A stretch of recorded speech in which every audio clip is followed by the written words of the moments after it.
Every morning, we all start off the same way, flipping switches to power up our day. It's something we all count on, isn't it? That when we flip that switch, the lights will come on and the coffee will brew, trusting all the essential things that get you through a normal day will work without any issues. But what happens when we go to flip a switch and, well, nothing happens? What happens when this silent promise of reliable electricity is broken?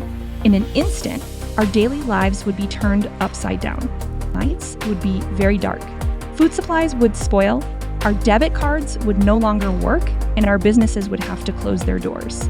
Our connection to the internet would be lost. Our communication to the outside world would be severed. Our home security systems would be useless, and our medical devices wouldn't do their jobs anymore.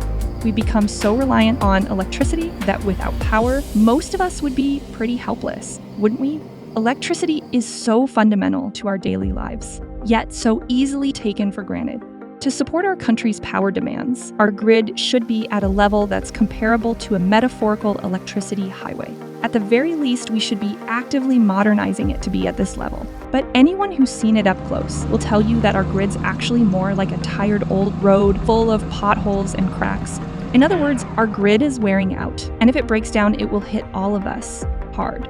The Government of Canada predicts that between now and 2050, our electrical supply capacity will have to more than double today's volume. So then, why aren't we building?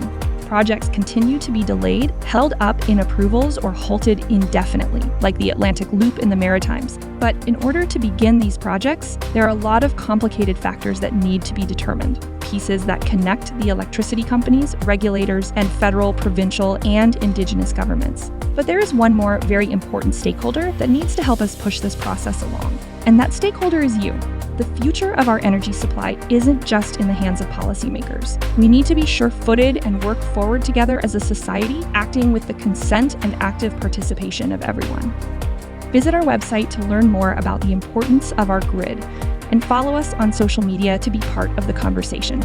We all own a piece of this grid, and together, we have the power to transform it.